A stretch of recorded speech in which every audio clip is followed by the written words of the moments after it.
lot of soul. This is Bass Talk Live. Your host, Mark Jeffries and Matt Pangrack. BTL is brought to you by Lowrance,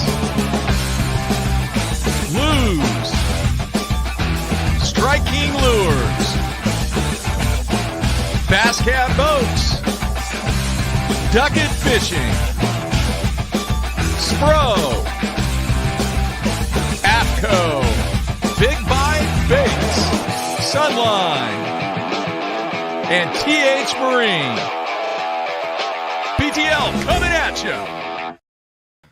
Good Wednesday afternoon, everybody. Welcome once again to another edition of BTL Bass Talk Live, where Matt and I are going to talk bass fishing and anything else that we want to talk about for the last time in 2020. And I'm glad to say that, Matthew. Yeah, it's been a heck of a year. I think this is the first 4 p.m. show. Yeah, now let me explain. All right, folks. The plan is that we were going to do our normal 8:30 a.m. Central Time show. I had practice yesterday. We picked up a scrimmage. So we had a scrimmage this morning in Lindsay, Oklahoma. You ever been to Lindsay, Oklahoma? Never been there. Where is it? It's an oil town. It's about, an hour south of Blanchard. Okay. Like if you're going down I-35, when you get past Paul's Valley, okay, you go west, okay, about 30 minutes. Is that left or right? If you're going south, that would be right. Okay, I know where we are now. It's out in the middle of nowhere. It's a oil town, small oil town. Anyway, great gym, great coach there, and we had a little scrimmage. We had 6 periods, 6 quarters, whatever you want to call it, in scrimmages. It's a little different, and we won 5 out of 6. So. Congratulations. No congratulations needed there. It's a scrimmage. Do you know what? We're learning what's your winning? stuff. What's your what's winning percentage? Would be 5 what do you out mean? of 6. I don't know. It doesn't matter. Scrimmage. That's over when 80. You That's over scrimmage, 80%. It's like we put in some new zone offense, man offense, some new blobs. It's like going out and working on a new technique. Yeah, you know what blob stands for? Nope. Baseline out of bounds. Oh, like when you blobs. throw the ball in underneath the basket. The set plays. Yeah. Underneath the basket. Are there inbounds? What is the closest? Okay, so set plays. You have set plays in pretty much all the sports in some manner. I mean, hockey a little bit less, but like when you're on the power play off the draw, team sports, you have a set play. You have the winger crash the net, and you push the puck forward, or you draw it back. You have the out of bounds play. A lot of the football games are scripted. The first 15 plays of the game. Yeah.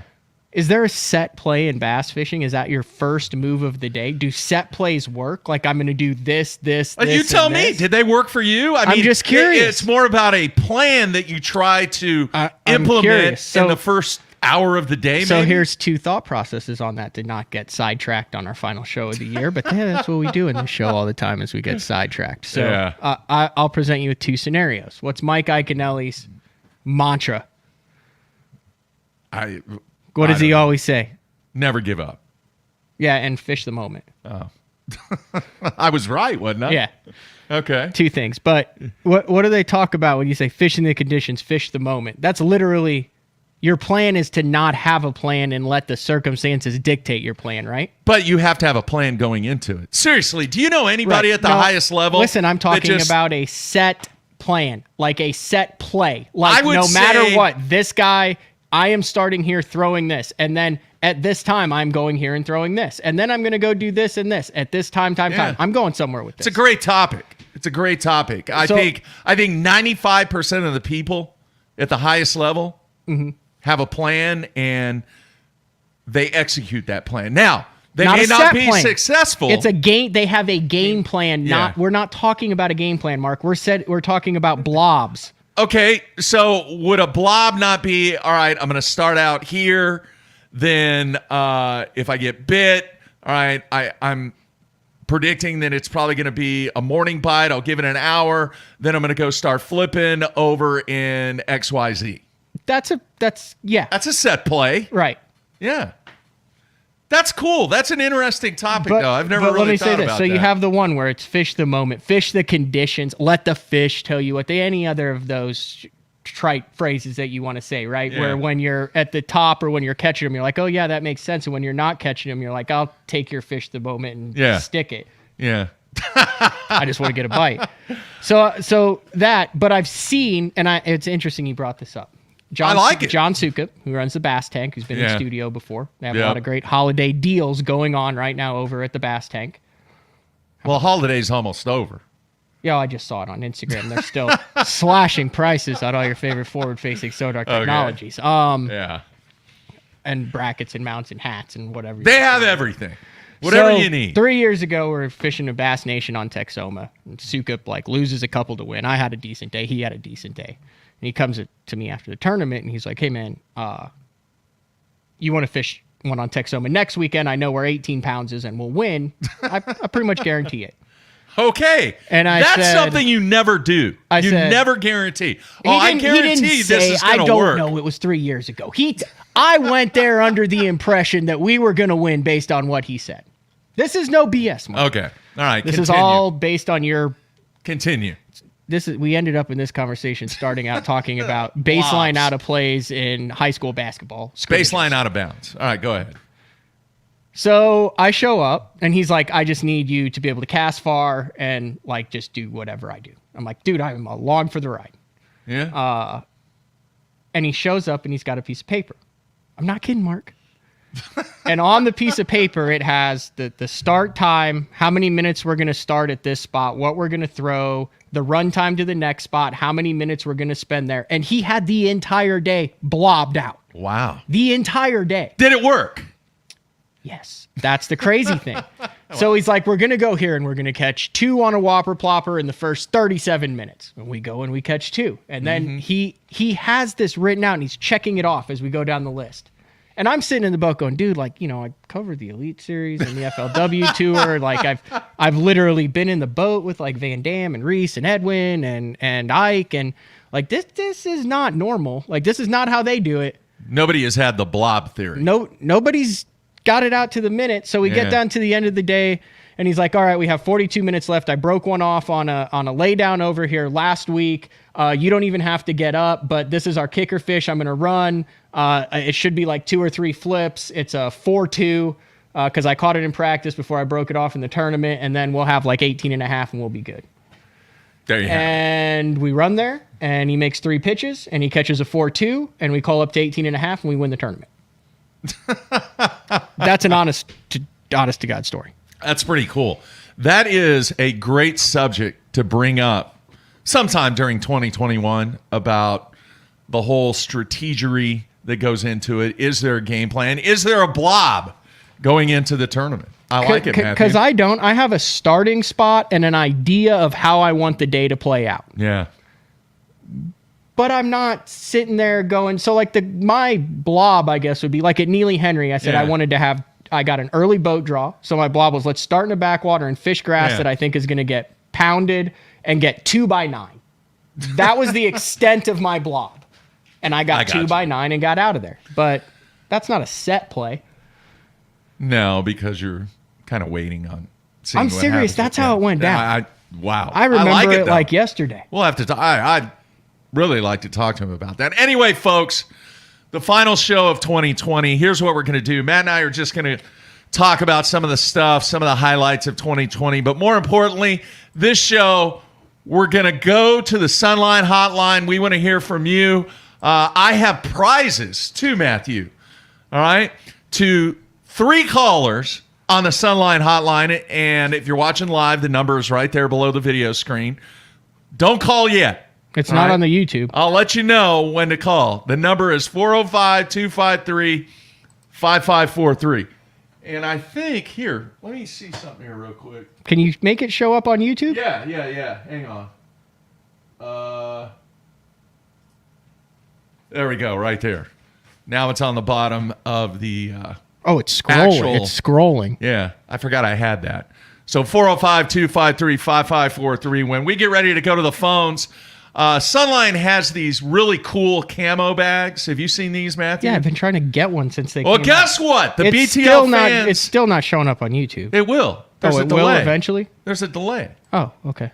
Anyway. I'm just making sure. Oh, yeah, there it is. Yeah. 405-253-5543. Yeah, There the you have camo it. bags. I've been trying to get my hands on them. All right, I'm going to give away 3 of those today. How did you get them? I have no idea. I got an email from our man. You must be in the know. No, I don't think so. He just Guess knows I'm who runs the I'm show on the here. way out at Sunline. Well, it is the Sunline Hotline, so when we get ready to take phone back calls, to that, what we want to hear from silver you thread about... last year that you've been hoarding Confidence. since No. 2002. Anyway, we want to hear kind of your thoughts on 2020, some of the experiences, some of the things that are memorable. And I think everybody, obviously, the COVID situation, the way that things got delayed, fall fishing for the Elite Series, very exciting. Fall fishing for the Opens, some very, very challenging tournaments toward the end of the year during the fall season. So I really like that, and that's one of the things that I really enjoyed about 2020. Do the fans enjoy that? We kind of had that discussion a little bit. Do they like to see the grinds, or do they like to see the swing fest all the time? What do you think, Matthew? 50-50. You got guys who love a pitcher's duel and guys who love the home run derby. Yeah. It's all part of the game. That's what makes you appreciate a low weight tournament and also appreciate a 100-pound tournament. Yeah. If it was all the same. No, I'm with you, man. Somebody wants us to make a prediction about the OU Florida game. I forgot to ask that. It's tonight, Oh, right? that was just out of nowhere. Yeah, it starts at 7. Yeah. I'm taking OU. Oh, yeah, I think OU wins. Florida's really depleted on their wide receivers as far as opt-outs. This really irritates me. And I don't know if people out there feel the same way on this. And if you do, great. If you don't, great too. But college football is turning into college basketball. You know why, Matthew? Because they're all just about getting to the NFL. Yeah. It's like they don't even want to finish the season and play in a bowl game.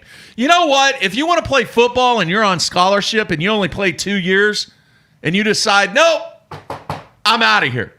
You know what you should have to do? You should have to pay the money that the university has given you for that education if you're going to run off and go try and be in the NFL. I agree because it's a team sport. Yeah. Yeah, if it was an individual sport, I would have no... It's just so frustrating. It really is. And you know, the argument, we could talk 1,000 hours about should college athletes be paid. And I don't even want to get into that. But at the same time, I think if an institution is giving you an opportunity to get a 4-year degree that could really help your life out in the future, let's say you go to the fabulous University of North Carolina, dude, that's a $120,000 education if you play football, plus all the other perks that go with it. I think the question was just our prediction of the game tonight, well, Mark. It frustrated me because there's a lot of guys that aren't playing in that game. Yeah. Well, regardless of the guys that are I'm playing. still picking OU. Yeah, I think OU. I think Spencer gets the job done. Yeah. Hey, somebody wants to know on the instant feedback, callers only eligible for the Sunline gifts. Absolutely on this show. Won't always be the case, but for today, yes, you must call in when we give you the cue to call in to be eligible for those very cool Sunline camo bags. They are really cool. All right, I'm going to put you on the spot here, and then we're going to talk about something that is very, very special to me that you don't even know about that's going to take place in 2021. Ooh. All right? I'm intrigued. So the first thing that I'm going to ask you is, do you have a memorable show from 2020 that we did? Yeah, Jimmy in studio. 100%. I mean, I've got it pulled up right here. We have not had. So I've been at. Let me just preface. What about is to go down here? I've been in the studio all day editing the ice fishing video that will go out on the BTL YouTube channel next year. The beginning of next year. Yeah. First week of January. I wanted to wait until Adam Bartuzek, the guy I went up with and shot with, had episode 3 and 4 and 5 out because it had some of the footage that I'd shot in there too. Yeah. That came out last night, episode 5. You can just YouTube the Crappie Chronicles. I'm in episode 3 and 5. I recommend you watch all 5. It's just cool ice fishing stuff. Yeah. Even if you're not into it. So I've been editing that from like 9:30 until 3:57, and the show started at 4. So I totally neglected. Like I wanted to get it done. You know how it is when you're editing. I'm with you. So I totally neglected any like retrospecting, going back, looking, being prepared. So this is all just gut reaction, remembering what we did this year. So for me, Jimmy, in studio with the shades on, me and you had that Chick-fil-A bet on whether or not he would wear sunglasses during the show, and of course he did. Yeah. And then having Chris Prather in studio at the same time was really cool. Big time bowler. Yeah. Yeah. That was one of my memories. The other one was the Rick Clunn interview, which happened directly after that show. Just every time we've had Rick on the show, over the 16, 17 years that we've had this show, you get finished and you're like, wow, that was cool. Mm-hmm. You learn something every single time that you talk to the guy, and that was definitely a memorable one. I remember back in January, the Brandon Cobb interview was quite interesting. The Brandon Cobb? Yeah. Which one was that? Yeah, that was right after after the season was over, and he was kind of talking about what he did right, what he did wrong, what he's going to improve on 2020. 2019 was kind of his breakout season. Mm-hmm. And typical interviews that we do in January, it's all about, okay, man, what'd you do right? What'd you do wrong? And what are you going to improve on it in 2021 with the January interviews that we're probably going to do here beginning next week. But I really like him. I think he is definitely an up-and-coming superstar in the game, and really, really enjoyed talking to him. We've had some people on the show that were kind of iconic from a perspective of their influence on the industry. Remember, we had Bruce Aiken on his interview. Rick Pierce. That was a great one. The stories of Rick Pierce. Yeah. There aren't too many people in this game that have the stories that Rick Pierce on. Mm-hmm. Heck, we could have a show and go 4.5, 5 hours, if even longer, with Rick just telling stories. The first time we interviewed Kyle Welcher. Oh, yeah, he was really good. I really enjoyed that. Yeah, that was really, really probably good. One of the most memorable ones was a surprise call-in by Jason Christie. I mean, that was taking it back. That led to a lot of stuff that we tried to do that was somewhat unique during the COVID situation. And you going to battle with him on a lake here in Oklahoma, and I think all you did was piss him off. But I did it indeed. Is what it is, I said we both made the final day at Dealey Hedry, and he was right next. He never even said hi. Yeah. I was just super intimidated, just sitting next to him already. Yeah. Like, God, I wish I should have thrown a couple of them back. But a lot of memories. I mean, we did the Preston Clark thing. That was cool. Mm-hmm. And a lot of the young anglers out there may not be aware of what Preston Clark did on Santee Cooper. He actually held the 4-day record for a little while there. And Preston totally out of the game. I mean, he fishes a little bit in Florida. But to reflect on that day, and the discussion at the time, Matthew, if you remember, was because of the time of the year, is the guy or are the guys on the Elite Series going to be able to break that record? Break what Preston did, because the original schedule that was set up was setting up for the possibility of his record going down. While we get back on like the guys who don't fish, the Tommy Sanders interview that we did epic. Was probably one of the best all time in BTL, in my opinion. It was really a lot good from him. He really brought it on that from the JM Studios there. Yeah, doesn't do a lot of interviews, all right, and that was the first time that we had him on the show. How about the swing back to Byron Velvick, too. I mean, nobody had really heard from Byron for a long time until we set up that interview and really reflected on why he left, what happened when he left, what is he doing now in his life, what does he want to do in fishing, does he want to just, be a dad? And he was very vocal in saying that, right now I just want to be a dad. But it was cool to reflect some of the stories, some of the stuff that went down at Clear Lake when he won at Clear Lake with that swim bait. And that was pretty cool to get him back along with another guy, too, Zell Rowland. Mm-hmm. Zell doesn't do a lot of interviews. I think a lot of people aren't really aware because he hasn't won anything in a long time and he hasn't really performed well in a long time. But the influence that Zell had on this game in the 70s, 80s, and 90s was massive. Obviously, if you don't know, from a topwater perspective, he was the man.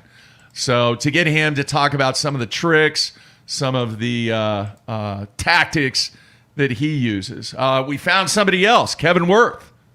Was really cool. Old school this year with a lot. I mean, we had Larry Nixon on, and Mark Davis. A lot of that stuff. We were doing 4 shows a week sometimes because of the COVID situation, and I wanted to reflect and find some of these guys and see what they're doing now. And we talked about the crab story, about how he ate crab every night after the competition at the seafood place right across the street from the hotel that we were staying at. And, he kind of had a burning desire to get back in the game. Have no idea if that'll ever take place, but it was really, really cool to hear from some of those guys. So we're going to continue doing the same thing in 2021, and I'll talk a little bit about who we have lined up or who we have booked at least for the first half of January already some big names booked for BTL. And then obviously, if you've been watching or listening, we're going to have a day 4 show now with Frank Scalish. You got to mention Zona too. Remember that was when Michigan was shut down with COVID.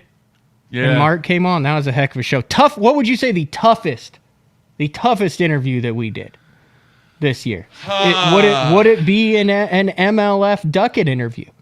I mean, you had a couple of those deals where it was an hour and a half of you just asking questions. Probably that it was either the second or third time that he was on that I asked him some really difficult questions. You weren't here. Mm-hmm. I don't know what you had going on. I don't remember. That was somewhat kind of like you want to ask these questions, but more importantly, you want to know what the answer is. Mm-hmm.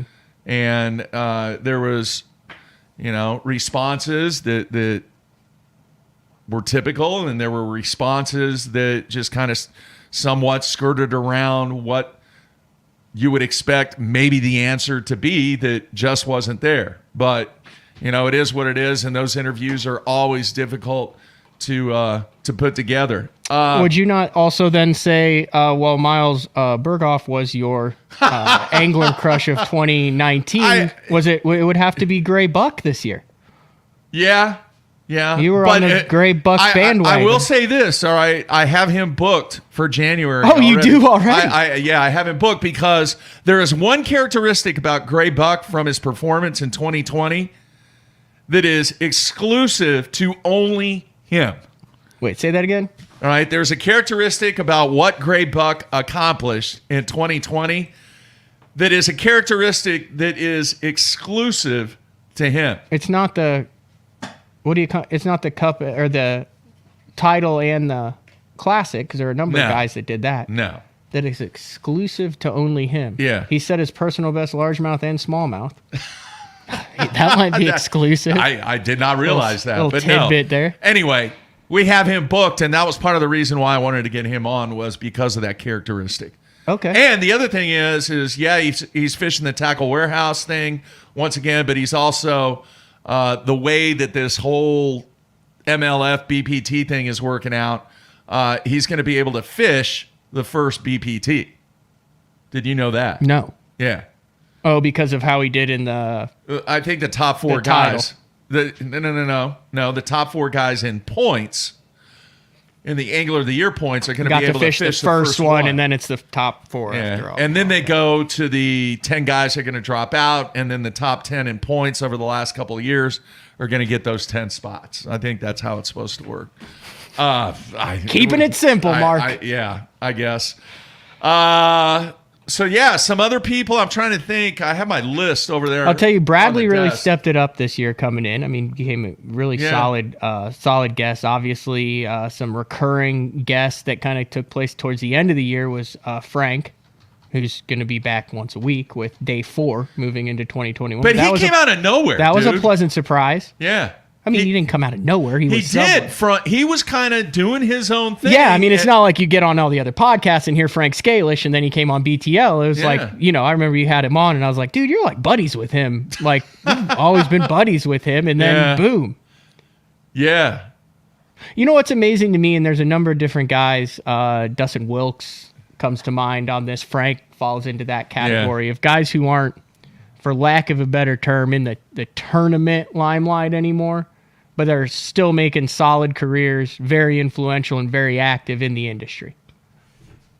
You know, you don't see him on the Elite Series, and you just assume, what's he doing? Just fishing Wednesday night jackpots and going back to his old job? But there's so many of those guys behind the scenes, and when you start kind of digging, they're still involved, making money. A lot of the stuff that you're using and stuff is design made. These guys are very beneficial to the companies that they still work for. Yeah. They're just not fishing from the front of the boat in Elite Series and MLF tournaments. No, I get it. One of the other interviews was Bill Wanger, the executive vice president of Fox. Yeah, that was a big get.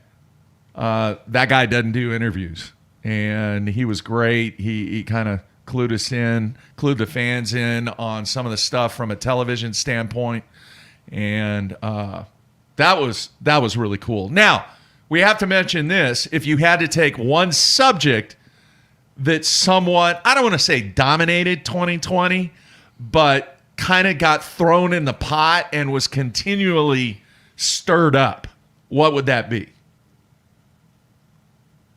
I mean, it's just the schedule. It seemed like we were constantly talking about the schedule. No. The Opens was always a big. I mean, the Scott Martin and the Opens was. I mean, all the Opens. This is somewhat controversial. Somewhat controversial. A massive discussion topic that every time we kind of got into it a little bit, then we would have one person on, and then we'd have another person on to talk about it. And then we'd go a month and a half, maybe 2 months, and then we get the same guy on again. And then we bring it back up again. And then suddenly he changed his outlook on the situation. Competition. No. I'm trying to see. Let's see if anybody knows what I'm talking about. What does it have to do with? Dude, seriously, think back. In fact, part of it happened. Oh, electronics? Electronics, man. That was the big story. Oh, the Randy Blockett. The Randy Blockett stuff. And the controversy of, should there be limitations with the professional anglers at the highest level? Should there be some type of criteria, be it a dollar amount, be it inches of screen, whatever it is? And think about it. When Randy first came on, he was totally against it. Then the last time he appeared on the show, he changed his tune. Mm-hmm. And we had Austin Felix on. Is that right? That's who it was, wasn't it? Yeah. And he gave kind of his premise on why electronics are important and why they should be allowed and why you shouldn't be out there with a flasher. A lot. You know what's interesting? As much as Randy knows what he's doing. He likes to he stirs the pot a little bit, but he also just came out with a blog here. And he started with the aluminum this year, and then he went to the fiberglass. Now he's changed his mind on the electronics. He had some good opens, some bad, but he left the pro circuit to go back to fish all the opens. Yeah. And he said in his latest blog, he said, "I can honestly say 2020 was one of the most enjoyable seasons I have had." He said, "I missed everything about Bass, and this season reminded me of what a mistake it was to leave the organization in 2005 when many of us were forced by sponsor alignment to choose between Bass and FLW." Yeah. And then he also talks about how strong the open field was this past year. Yeah. All right. A couple other things real quick that I'll mention. A couple guys making a comeback in 2021. Any idea who it is besides Mark Menendez? All right. He had the whole medical red shirt. But two guys that did not fish last year are going to fish this year. One guy hadn't fished for a while. You know who that Larry is? Nixon. Larry Nixon's one of them, and we're going to get him on the show. Won't be a video show. It'll just be a call-in show because of his internet access, but says he's 100%, says he's ready to go, and I think it's very, very cool that Larry Nixon, once again, is going to be out there fishing a tour in the year 2021. Any idea who the other one is? Did not fish last year, and I didn't look it up. I don't think he fished in 2019 either. Which tour? FLW. And now hit me with it. Very well-known angler. I'm sure I know him. Dion Hibden. Oh, yeah, I saw that. And I think his kid's fishing, too. Yeah, there's like 3 generations. Yeah. How cool is that? So you'll have the Lanes and the Hibdens. Yeah. Yeah. So very, very cool that Dion's making a return. Yep, and, I saw that. Definitely saw that. Yeah. Dude, he's the happiest guy in a weigh-in line that I've ever seen. When I fished the Costas 2 years ago, I ended up in his same flight a couple times. Mm-hmm. Dude is like, knows everybody. And unreal. Great representative of the sport. He's awesome, man. Great representative of the sport. And when you talk about fishing the Ozarks, his name is at the top of the list, man. Just an iconic guy. Obviously, his father. And somebody mentioned on the instant feedback, we had a lot of people in the industry, big name people that passed away in 2020. Mm-hmm. To see Dion back in action, who's really tight with Dion and has been for a long, long, long time? Kenyon. Yeah. I actually, ironic you said that when I was up in Minnesota ice fishing. I was at that flasher plant, the Vexlar. Yeah. And they dropped Dion's name as a guy who uses flashers. Yeah. They're like, well, Dion Hibden uses this. Yeah. Yeah, absolutely. So I remember him using a flasher back in I'm going to say it, Matthew, back in the Central Pro-Am days. Remember him using that flasher trying to catch those spots in 40, 50 foot of water in the trees on Table Rock. So good stuff there. All right, a couple things real quick, and then we're going to take a break, and then we're going to come back and take phone calls. So while we are at break, you can give us a call on the Sunline Hotline, 405-253-5543. Tell us what your thoughts are on 2020 and just whatever you want to talk about. We're going to let you talk about it today. We're not pressed for time or anything like that. Really, really would enjoy and hopefully... Well, we are kind of pressed for time. What do you mean? I've got an hour and a half drive back, and the Sooner game starts at 7. Well, you can listen to it. Oh, come on. You walk out of the studio into your house and see it. I'm going to practice. I'm just saying. Will it be on the screen in the bowling center? Yes, it will be. Okay, well. All right, well, I'm going to get there a little late. Well, we can't. Dude, it's a meaningless bowl game. It's not meaningless. Quite on. You got money on it? No. Oh. I mean, what are we going to get? It's revenge accolades? It's revenge for the national championship game. I don't a decade ago. Don't even want to get into that. Anyway, so let's see here. When we're at break, you can go ahead and call in. If you can't get in, it's because obviously the number's busy, and then we'll try and get to as many phone calls as we can. All right, man. Last thing before we go to break, I am really pumped up about this, Matthew. In my age, I've come to the point now, I need a stress relief. All right? I just do. I just need a couple hours just to kick back, relax, and do what I've really enjoyed doing all of my life. And we've had this conversation before, and you have no interest in it. Any idea what I'm talking about? Penny stocks? No, that is not a stress relief. Day trading? No. It's not bowling. No. I have It does involve this studio, all right? But it also involves my truck. It involves the house. It involves headphones. What? You have no idea. Mm-mm. All right, how many times over the years have I asked you, hey, man, You ever heard this song before? Well, I don't know music. I don't know songs. I don't listen to music. I never say I don't listen to music. I listen to music. I don't listen to the stuff you listen to. No, but I from a musical standpoint, your variety, would you say your library in your mind about music is probably not that dense? Yeah, I mean, I'm not a historian. You're just not a when music it comes guy. to music. You're not a music guy. Yeah. Is there songs in your brain? Guessing what you're... Do what? They're guessing what you're... Asian massage. No, that's not That's even not close. what you do for your stress. No, it's not. Anyway, is there a song that sticks in your mind about a memory or something that took place where that song is associated with that memory? See, you don't have anything like that because it's not important to you. In other words, when you were growing up, well, with me it was 8 tracks. Yeah, and the first dance like I that. ever went to, there was a Janet Jackson song that every time I hear it, I think about that. Do you remember what the girl's name was? No, Nah, it's not that memorable. I was in 8th grade, and it was at the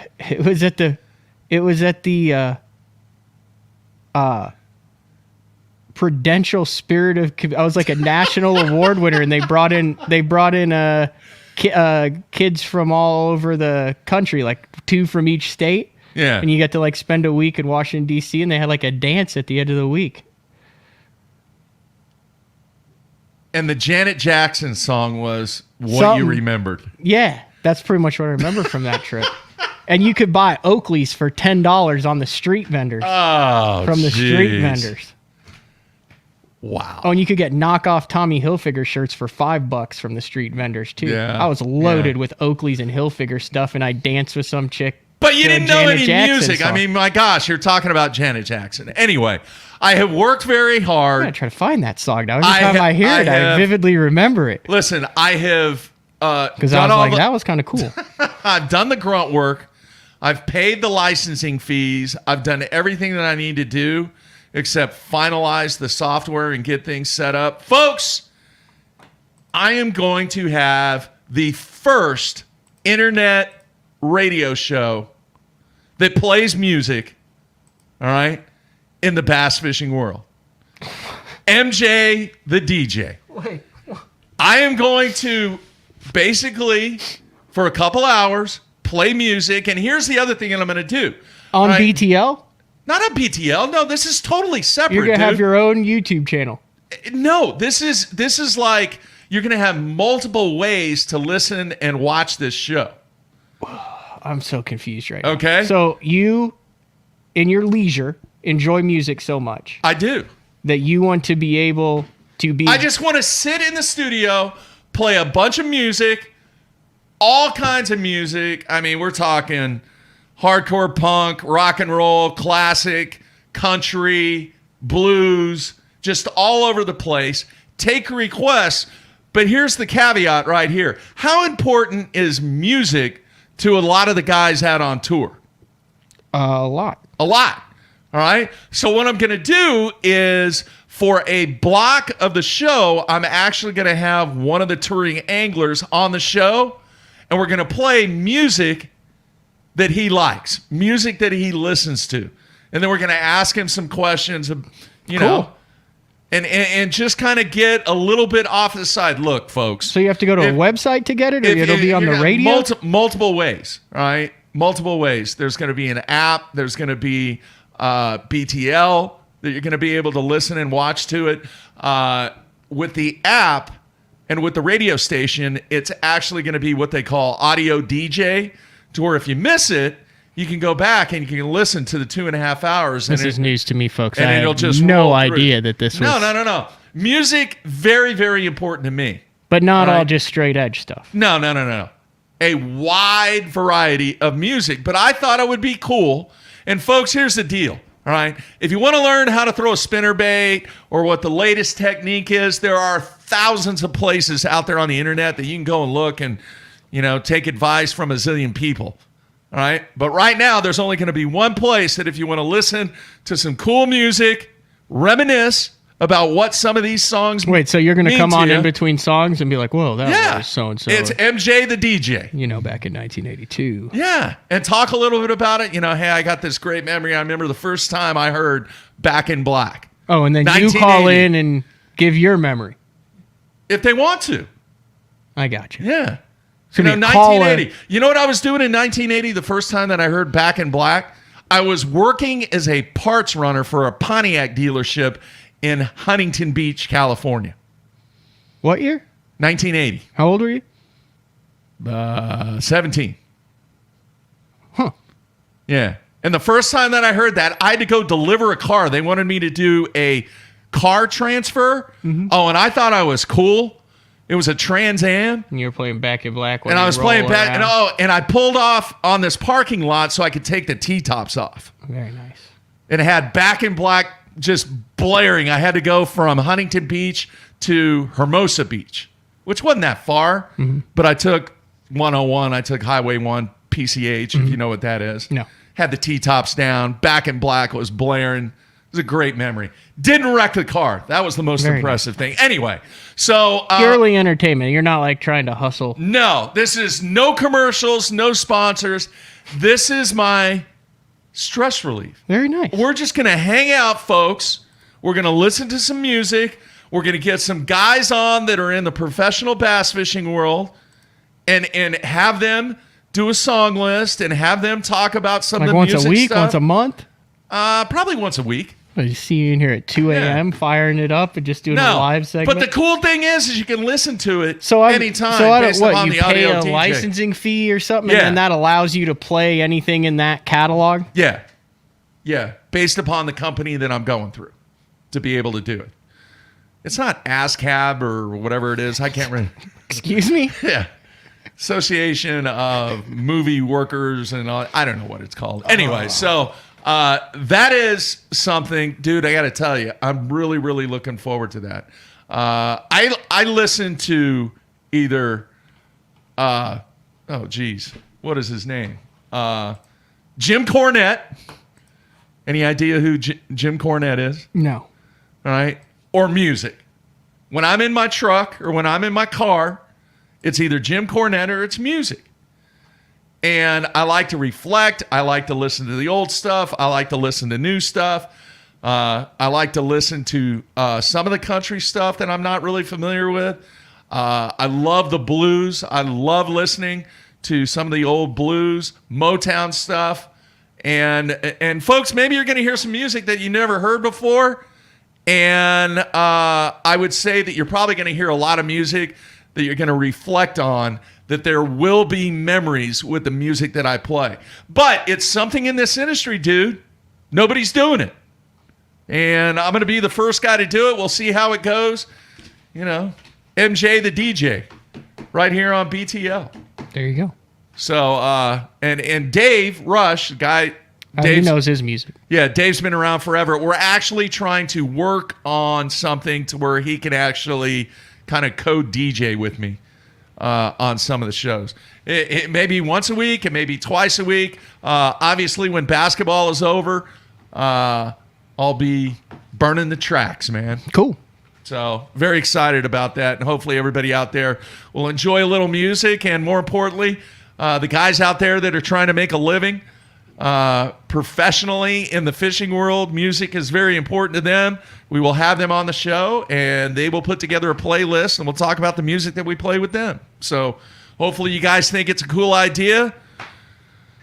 We will go move forward, and I'll let you know the first date that's going to take place. All right, Matt, anything else? No, I'm ready to take some calls. Yeah, people have been calling in already. We're going to take a break Kind of first. slipping. Yeah, we got to take a break. And then we'll come back and we'll start taking phone calls here, folks, on the final show of 2020. Everybody stay tuned. We'll be right back.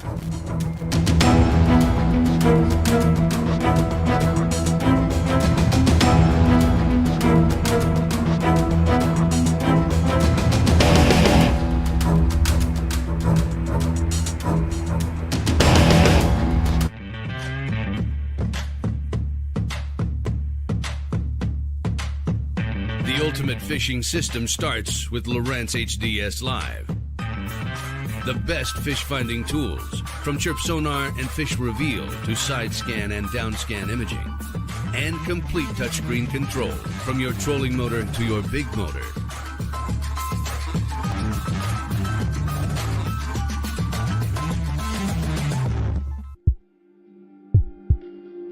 We've paired one of the most iconic hulls in the history of bass boats with a proven lineup of trusted accessories. We're bringing you best-in-class value and performance, leaving others in your wake. Turnkey value, turnkey performance. The Pantera 2 is an overachiever in the 19-foot category. Once you hit the throttle, you'll feel the rush, and there's no looking back.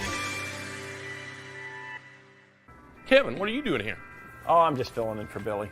I need a 660 shad crankbaits in the Series 5 model. We're out. You're not out. You got all kinds of them right there.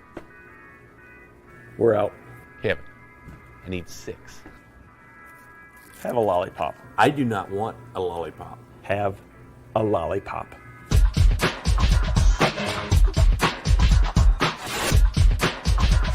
Do you have it in sexy shad color?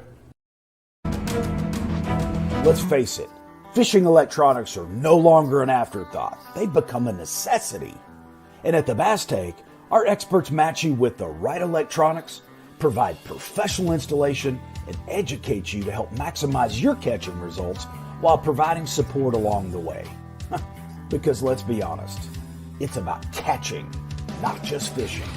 And when you're ready for better results, join the Bass Tank team. Visit us today on Facebook or go to thebasstank.com. Hey everybody, Tide Faircloth here. Want to show you one of my favorite braided lines, SX1 30-pound Sunline braid. I use this braided line for a couple of different applications, and one of my favorites to use for this line is a swim jig. Casts great, and it's small diameter, and it just works really great on a swim jig. Another technique I like to use for 30-pound SX1 Sunline braid is whenever I'm flipping like a light, say an 1/8 to a 1/4 ounce weight in grass, small diameter, I don't lose much action on my worm, just works great in those scenarios. So if you're looking for a braided line for a swim jig or fishing a light Texas rig, check out Sunline's SX1 30-pound braid.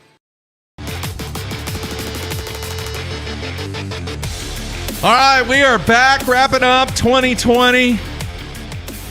And by the way, folks, I've got a brand new intro. I saw it. It's good. Yeah, I got new commercials. We have new sponsors. So looking forward to our first show. We will launch 2021 on Monday. And our first guest of the year, I thought it was appropriate. We're going to have Bradley Hallman in studio. Very cool. So we'll kick off 2021. And I already talked to him, Matthew, about the discussion about you and him fishing all 9 opens and working together. And he is open to discussing how that may work on the show. Yeah, I probably spent about 8 hours yesterday going over everything and talking to him. No, just actually like laying it out on paper, logistically, financially. Yeah. All right. Do you have a piece of paper and a pen to keep track of the callers? Apparel going. The apparel. Do you have a piece of paper? No. Here. No. Here. You can do you have a writing utensil? No, I sold all that to pay for the open. Jeez. Here you go. All right, here. I'm going to flash up. I have a picture. Oh, there it is. Yes, that's the one. Yeah. There's the specialist model. Yeah. So we will select 3. Keep all sorts of stuff in there. 3 people there, and then we will announce who the 3 winners are, and then just shoot me an email with your name, address, phone number, and email address. And we'll get you hooked up there with that Sunline bag. So the better the call, the better the chance. It's very subjective. All right, let's go to the phones here. Hey, who is this? Wes Mabry. Wes, how are you, Wes? man? How are you? Good, man. How are you guys? Good. Good. So what's up, man? What's going on? Oh, just sitting here watching it ice over in Fayetteville. It's sleeting right now here. Sleeting. Watching you guys show. Yeah, I still have your flat tire kit in my truck. You still do. I hope you hadn't needed it yet. I have not needed it yet. That's a plus. That's Yeah. a plus. Wes, for the other listeners, was nice enough to when I was going through some flat tire issues on the trailer and the truck and all that. He sent me one. Now, it does have an Arkansas Razorbacks logo on the front, but it's all good. Yeah. I still have the box and everything. Which our bowl game got canceled. Is that a good thing or a bad thing? Well, it's a bad thing. They were loading the buses and loading the equipment and getting ready to go play TCU in the Texas Bowl, and they canceled it for the COVID. Good Lord. Well, man, let's hope 2021 is a little bit more normal. And if it's not, you can always just stay at home and listen to the sounds of Mark Jeffries. Spinning the tunes. Yeah, I'm excited about that. Excited about that. Is that a cool idea? I mean, nobody in the industry has done that. It's a very cool idea. I think it'll be good. I'll be really anxious to hear what the professional fishermen their favorite songs and what they think could be pretty cool. Why are you laughing about it, Matt? It's not bad. I'm not opposed to it. It just came out of left field. No, it didn't. It's something I've been working because I knew you didn't want any part of that. No, nothing. I mean, just because it's not my jam. Yeah, all those space sounds, people trying to call. Yeah, I'm trying to fix that. Mute that. You had it muted last time. I know. I'll fix it. I failed to do something. Like we're playing like Pac-Man. I know. Here. I'm sorry, man. That's no, I just did not. You didn't mention it. You haven't said anything about it. Yeah. So I'll be jamming the tunes. All right. Anything else, Wes? Yeah, man. The fishing, the 2020 has been a pretty rough year, but as far as fishing, it's been a good year for me. I've got to go more, and getting to go more is always good. So heck yeah, I enjoyed that part of it. Heck yeah. All right, man. Well, and you guys your shows are great, and I love the Kyle Welcher show. That was a great show. That was, yeah, definitely. Yeah, one of my favorites. All right, man. Well, have a safe. I like the way he made his money. Yeah, good point. Poker, playing poker. Yeah. Hang around. He wants it bad. He does. All right, man. Well, be safe on New Year's Eve. You guys do the same. We'll talk to you later. All right, man. See you. Thanks, Wes. All right. Let me see if I can fix this real quick. You got to fix this. I'm sorry. It had been a while since we had the call. Yeah, hang on.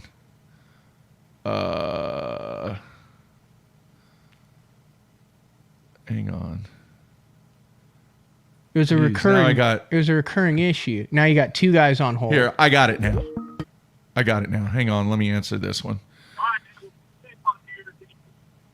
Hey, you're on BTL. Who is this?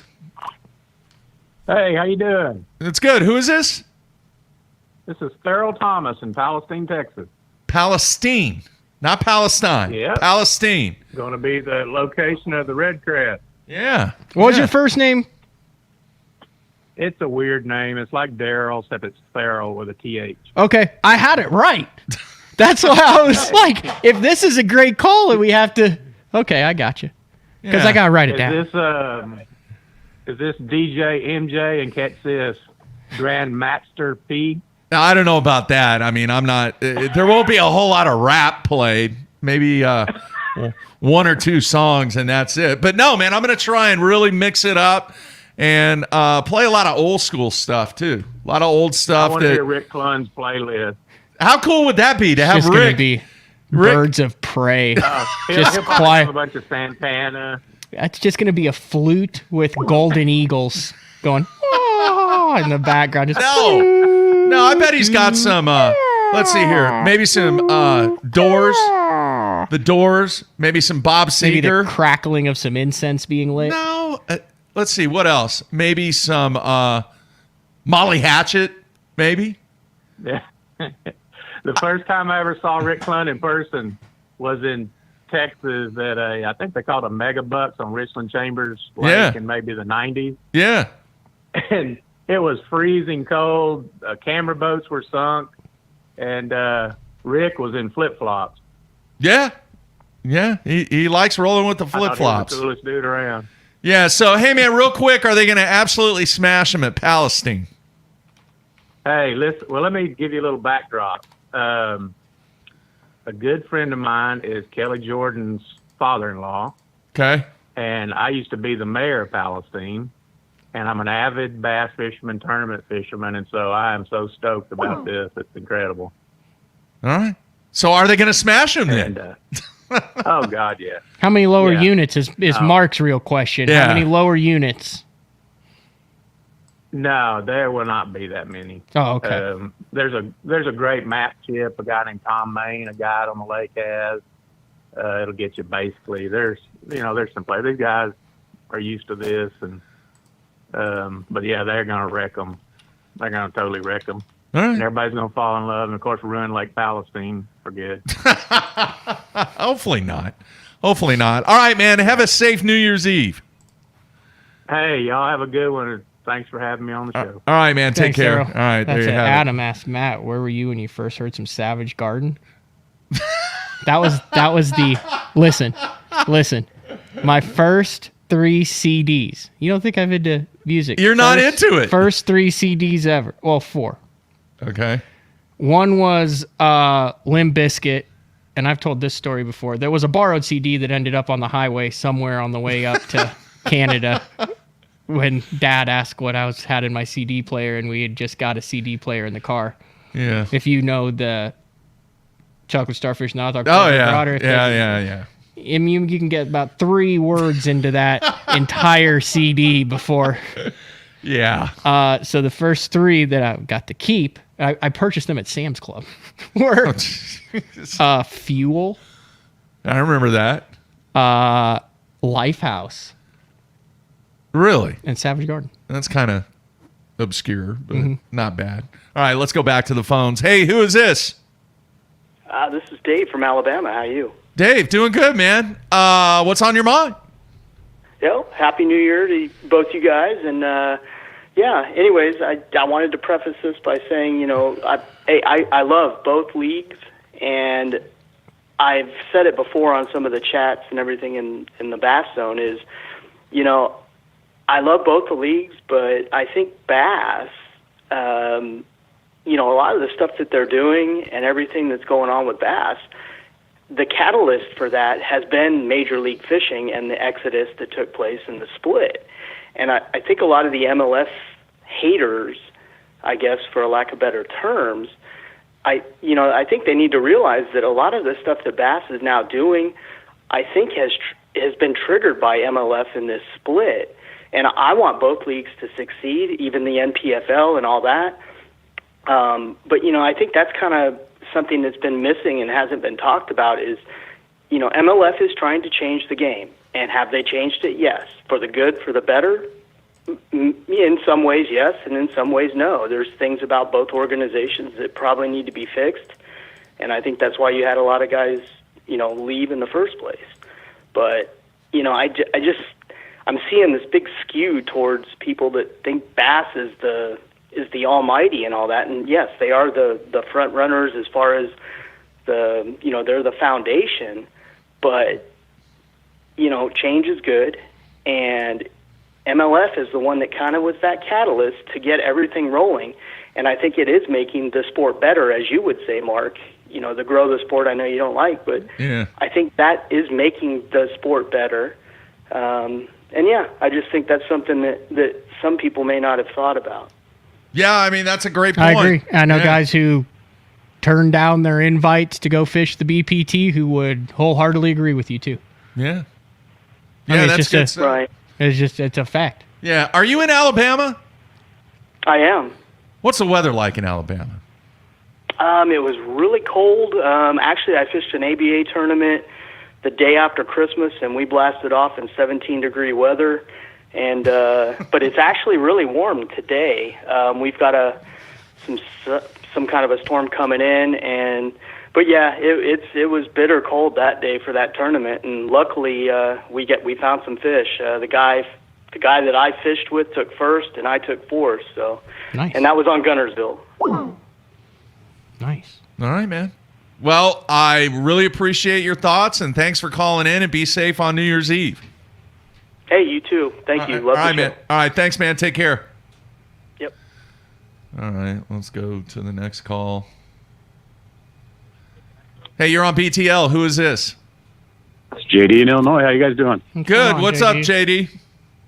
I just had to call in. It's like, how could you forget that Matt was out fishing with me when you had Boyd Duckett on? Yeah. That's right. You're right. Hey, did you ever get your stuff yet? I have not. I wasn't going to mention that, but... Well, I mentioned it on air. Yeah. I just need to make sure. Well, I have his bowling ball sitting over there in the corner. I just haven't shipped it yet. I just wanted because I passed it off to the powers to be to make sure he got his stuff. Personal responsibility. Well, I'm there, personally Matthew. be making sure I'm responsible for it because it's some AFCO stuff, some big bite stuff. Yeah. Get the man taken dude, care of. I just wanted to say thanks for having me down there. That was a lot of fun. I'm finally over my bowling injury. Oh yeah, that was a fun show. That was. We went back to 10 killer and did not catch them. Yeah. Oh no. I still went back with Jeffries and I was like, JD had a blow up here, and he had 3 right here, and he caught 2 right here. And we struggled.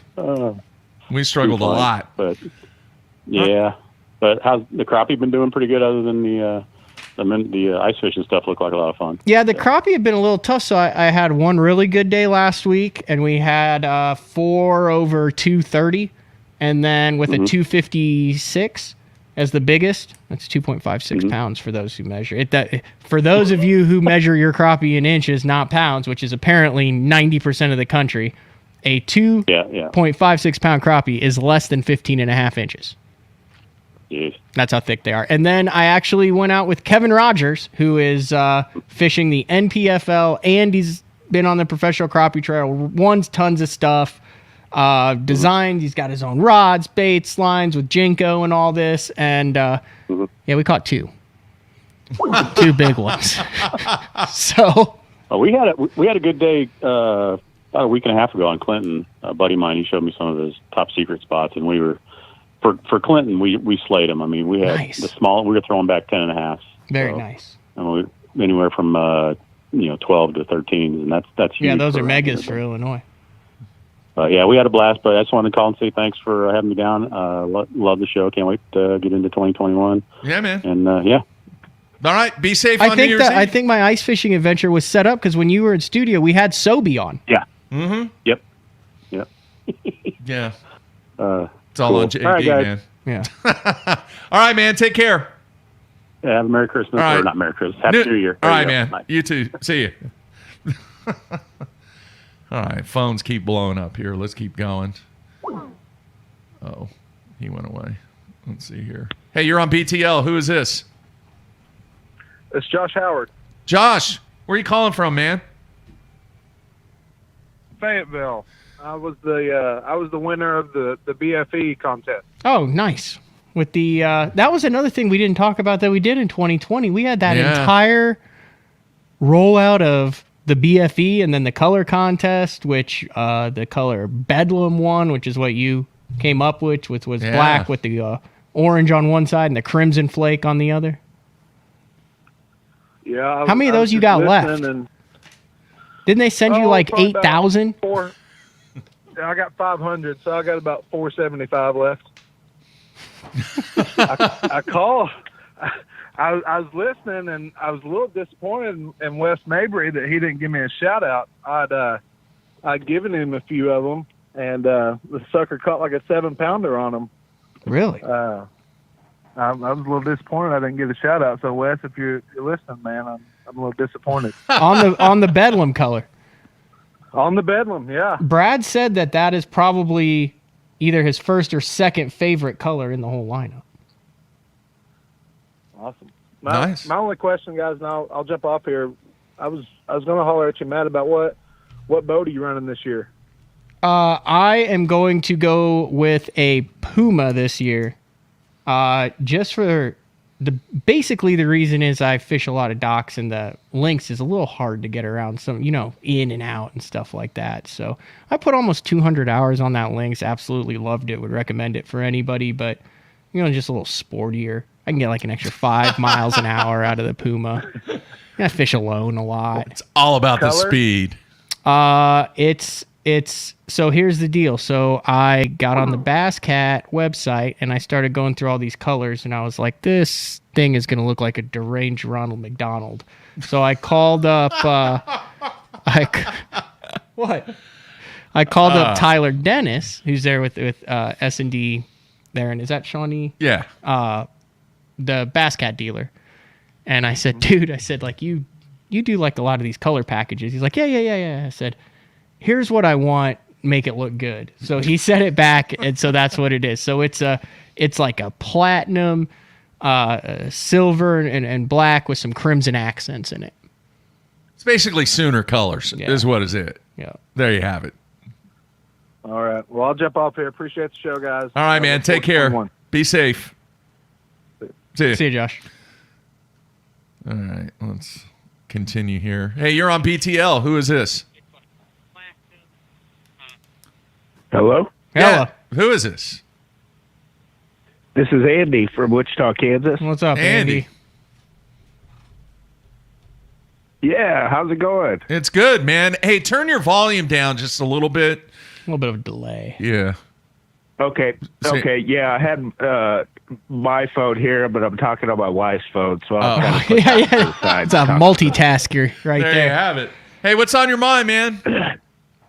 Well, awesome. I finally made this show, man. This is awesome. I'm on here, but I just had a question. The Bass Elites have had basically 100 guys. Do you see that going back up to 100 guys? Or are they sticking with around mid-80s? They're definitely going to go up to 100. My gut would say they're going to end up over 100, probably maybe for a year or two, 105 to 110, and then cull back down to 100. I mean, quite frankly, the problem is they don't want to axe anybody out of the Elite Series, especially if you're one of the guys who got in during this move or who switched around. But remember from 2006 to like 2011, they didn't cut anybody, and then they actually did start cutting the bottom half on a 3-year average. But the people that I've been talking to said, listen, this Elite Series field, we got it up to 85 and went down to 83.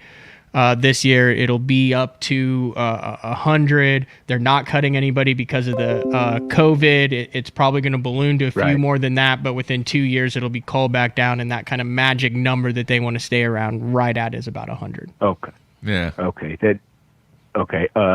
Do you see them do it again like they did? What was it 2 years ago, where they kind of invited guys again? No.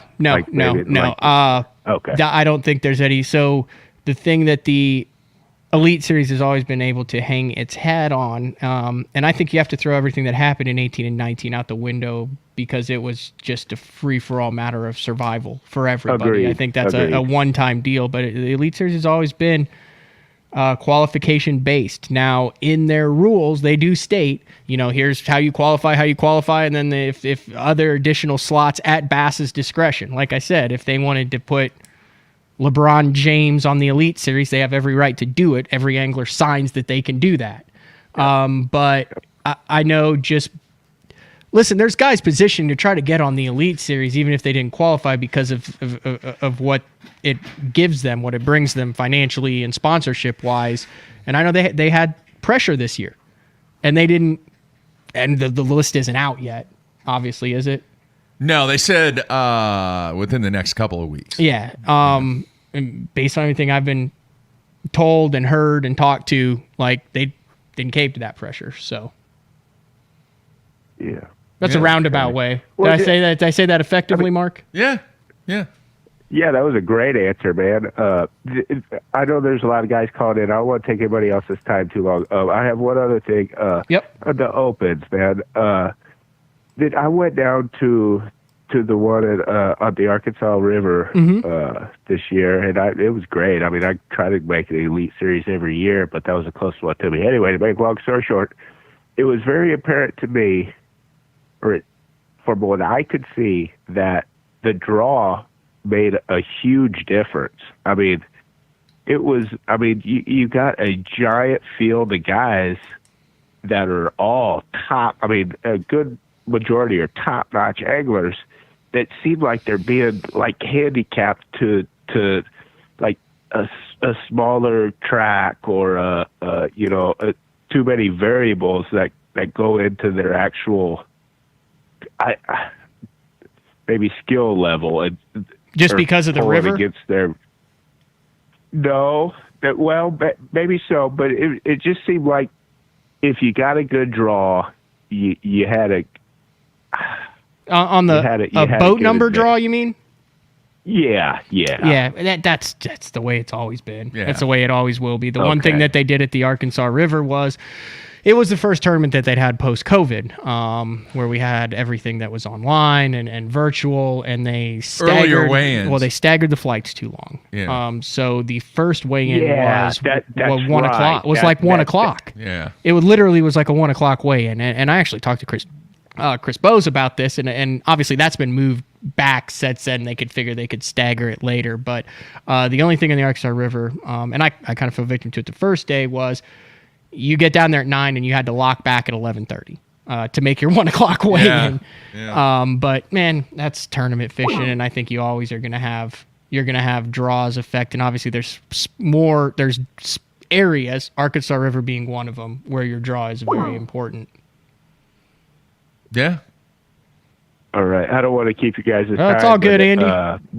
Mark, I cannot, and Matt, I cannot thank you guys enough, man. I mean, this show really, I mean, I don't know what to say, and that's enough. I mean, it's what I look forward to. It's what bass fans need. I don't know, I'm a big football fan, not a big baseball fan. Bass is what I follow. I mean, it is what I follow. So to turn on something like this for an hour and a half, 3 hours, and 3 hours a week, man, is just awesome. Yeah. So, hey, 4 days next year, man. 4 days. Right on, dude. Thanks, dude. I'll be there. So. Yeah. All right. Yep. Thanks, man. Bye. Be safe.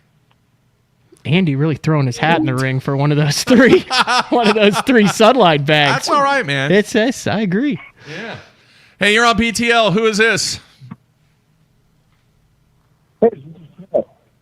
Oh, you're breaking up, man. Hit us again, Nate. Yeah, what's your name? Hey, Chad, man. Actually, I've called and spoke to you guys a couple times before. I got the last half. I didn't get the first half. Yeah, we didn't hear you. You were breaking up. You got me now? Yeah, we got you now. Hey, man. This is Chad McDonald. Okay. Called a couple times before, actually at the beginning of 2020. Yeah. Okay. And I had some high hopes for some BFLs I was going to enter, and then I blew up my motor. So I fished him as a co-angler, and did good. So it was a good season, man. I just really like your guys' show, and it's I don't know, something again I look forward to. You blew you said you blew the motor up right at the beginning of the year. Jeez. Yes, before the first tournament, it was a goner. And then actually, it's in the shop now. I threw a rod through a brand new Yamaha SHO 250. Nice. Yep. Oh, so, here's the crazy thing to me. Years. I've seen these guys blow power heads, right? You have too, Mark. Yeah. They tow them, they get them towed in, and they're on the water 3 hours later. Yeah. And it's a trailer that those guys towed to the lake, and they're sitting on the side of the lake, and they got a new engine. Yeah. But if you take it in, it's like 4 months. I'm going on 3, almost 4. Yeah, so you're about right. And because of COVID, I got a little bit more delay to things these days. But when I blew up mine, it was 4 months. I would go by the boat dealership just to see the boat, just so I felt better that I knew I had a vessel. At somewhere out there was my boat. There you have it. Oh, yep. I went fishing yesterday from the bank, and it's been killing me not to be able to go out. And I was throwing an A-rig around. It was very cold. Half the pond was frozen. Finally hooked up with one, and it got hung up on a piece of ice coming into the shore. And I lost him at the shoreline, and I was like so frustrated. I didn't have a boat. Like it's killing me. Wow. A-rigging a half-frozen pond from the bank. Wow. You need to get the man's boat fixed. That's impressive, though. That's some dedication there. All right, man. Yeah, appreciate you calling, and appreciate you being a fan. Hey, absolutely. Thank you, guys. Hey, just one quick more second. A name to look out for the NPFL.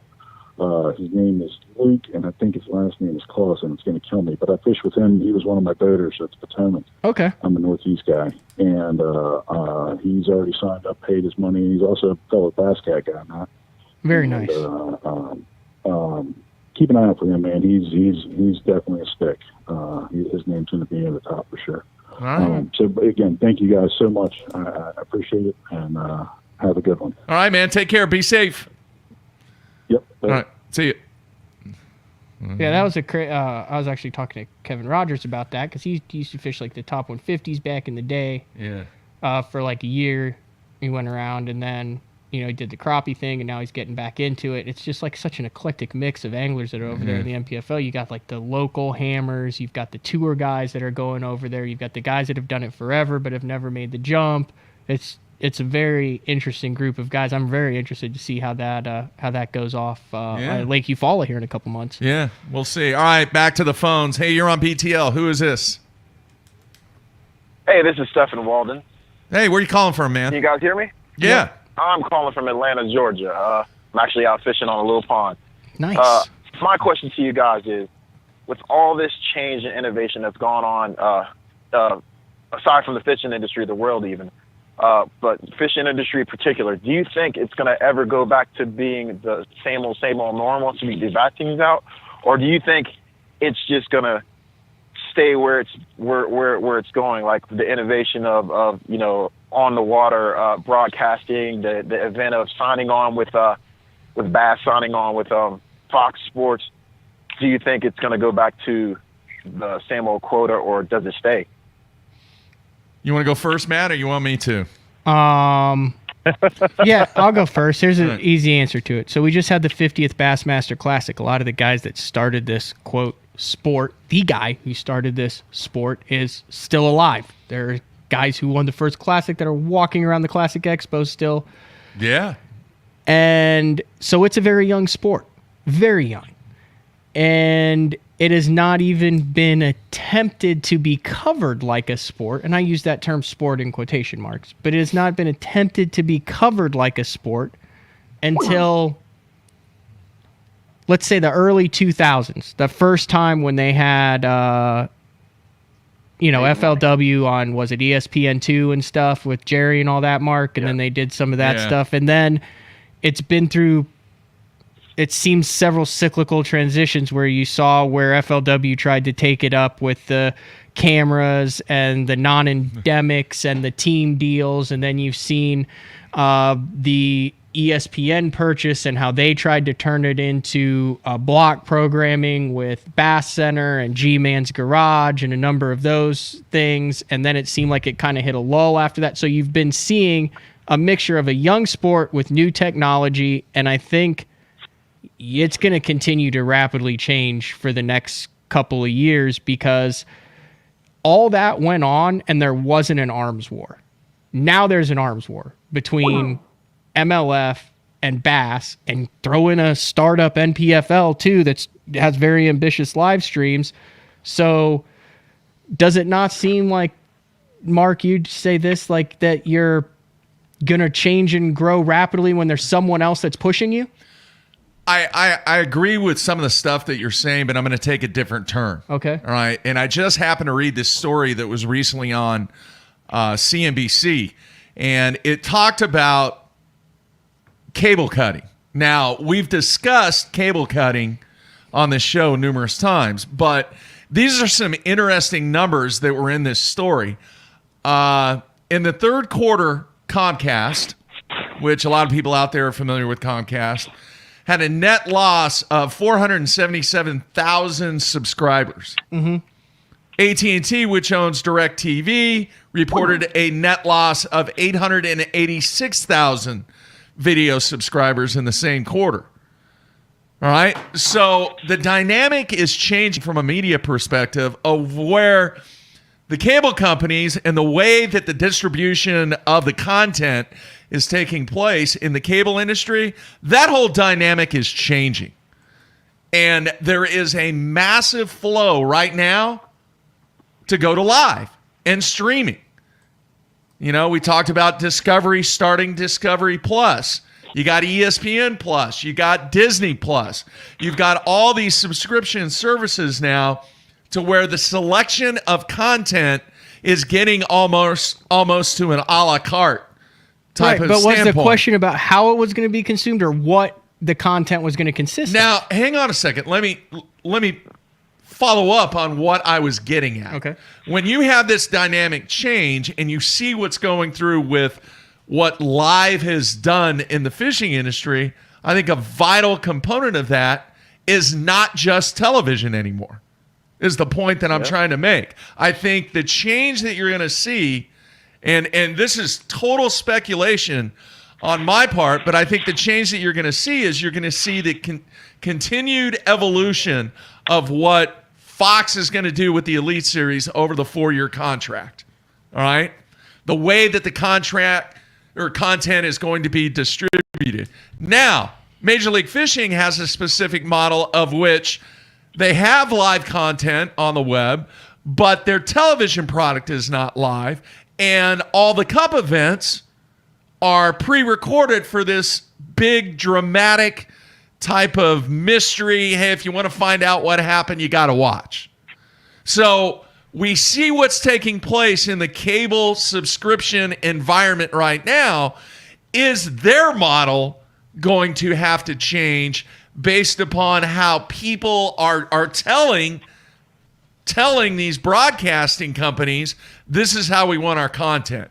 So I think over the next 4 or 5 years is you're going to see a continued evolution from Bass's standpoint, but are you going to see change from the Major League Fishing standpoint? Because basically their model is the same thing. And they've said we're going to still do the same thing. Yeah. That's right. Well, Stefan, it was like mid-afternoon when he started fishing the pod, and now he's in the evening bite. Now he's got the night bite after that answer. I mean, I'm sorry. That was me too. We both went. I on. happen to be complicated.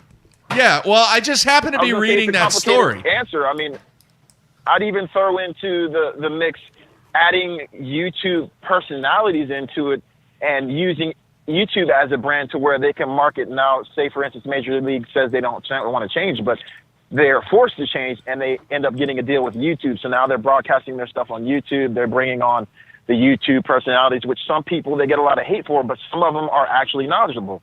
Do you bring them on as on-the-water correspondents where you can stream it live from YouTube? Now, all of a sudden, Bass has got to up their game. I mean, it's so many different avenues this can go. It's a very complicated question. Yeah. You know, some people like the way that both entities are distributing their content. I mean, you got people out there that like the way that MLF is doing their thing by keeping it a mystery and stuff.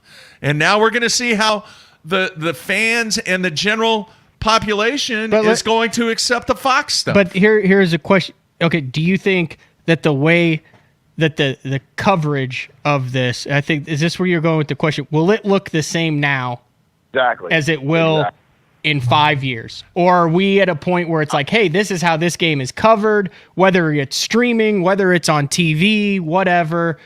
It doesn't matter how you're consuming it, but this is pretty much what it's always going to look like. Yeah, one other thing that I'm going to add real quick. Well, what do you think? Yes or no? I think it's going to change. No. I think it's going to evolve over the next 5 years. Okay. Yeah, I agree. I agree. All right. Now, we're such a microwave society. Yeah. One quick thing real quick, and somebody put it on the instant feedback on the YouTube feed, and it's a great comment talking about pay-per-view.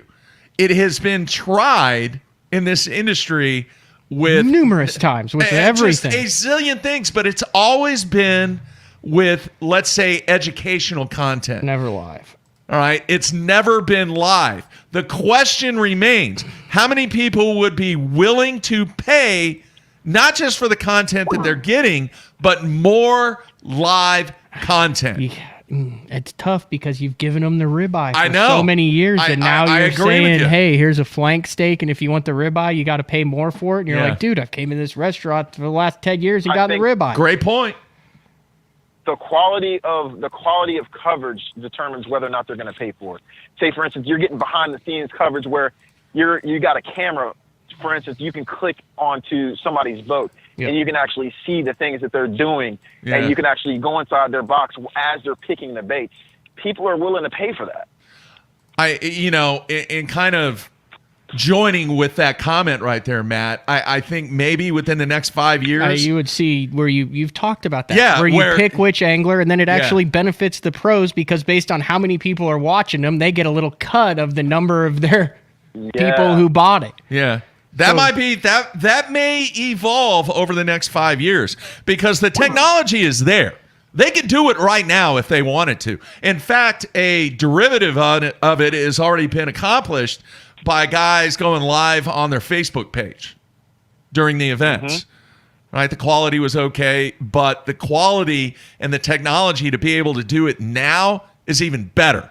So we'll see if that takes place. The question remains, how many people are willing to pay for it?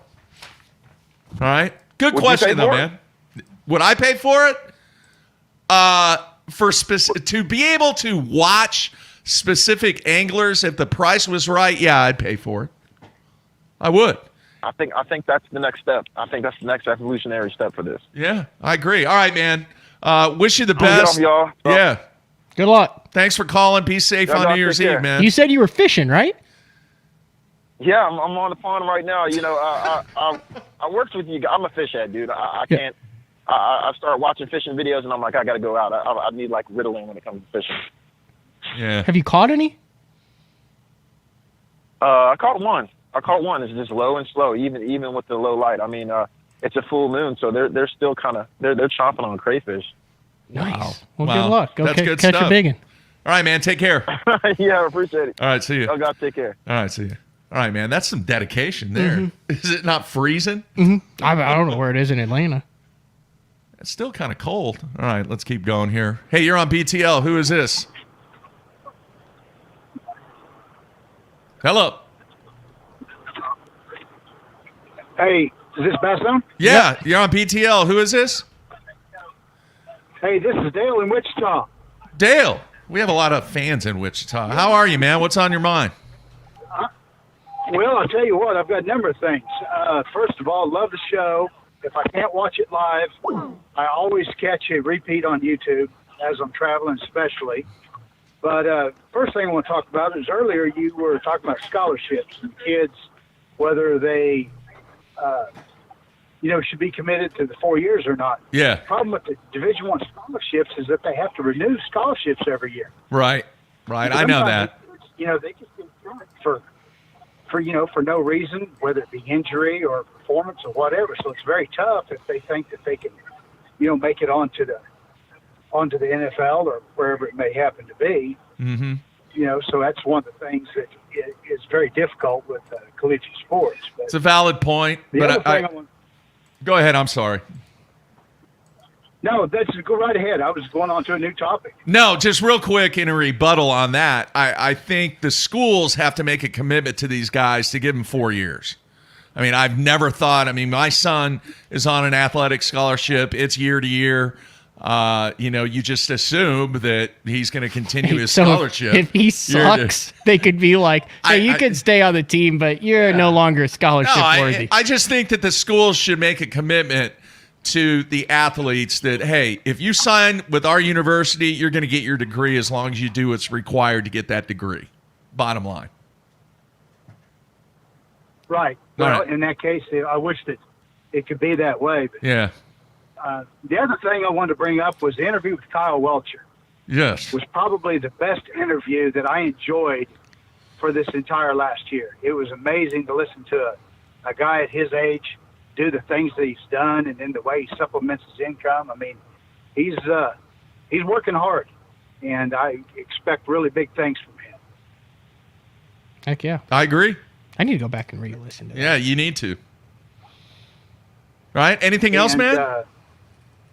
Yeah, man, the live coverage on for professional fishing. I mean, I'm a fishaholic. I listen to every live broadcast on whether it's on the FLW or it was BTL, you guys, whether I'm listening to the BPT. I mean, I listen to it always, even at work. I somehow can figure out a way to listen to it. I may not be able to watch it all, but I can listen to it, man. I mean, because it's a big part of my life, and I think the new Fox coverage is going to end up being just huge for the sport. I agree. Yeah, we agree. 100% agree. And last thing, and then I'll get off here. It was right. Monday. I fished with Randy Blockett on Grand Lake, throwing jerk baits, and we got to have a really long discussion about this forward-facing sonar. Mm-hmm. And and he still, he sticks by his guns that he still, thinks as a purist that he really, wants to stay that way, but he just can't compete. When if you're on a professional level, like myself, who wanted to fish the Toyota Series next year, I've got to put forward-facing sonar if I think that I've really even got a chance to make it next, to compete on another level, because it's absolutely game-changing. But it was amazing to hear all the flack that Randy got for that. Some of the pros have really called him out. Yeah. On that deal. There's also a lot of pros that are getting paid by forward-facing sonar technology companies that might have something to say about that.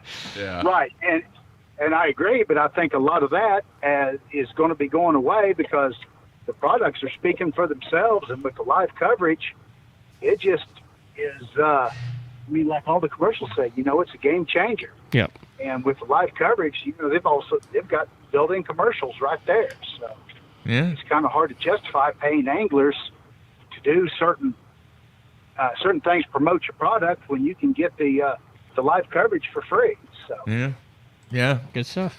All right, man. Anyway, I've rambled on enough. I'm gonna let you get to another caller. Oh, it's all good, Dale. Thanks for the call. Appreciate it, man. Thank you. All right, see ya. All right, let's keep. Hey, you're on BTL. Who is this? Mike. Mike, where are you calling from, man? Quad Cities, Illinois. Very nice. What's on your mind, man?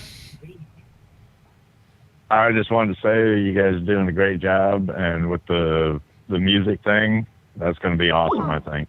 Like that idea, I got it. I got a bunch of songs that mark certain things that happen in my life, Yeah.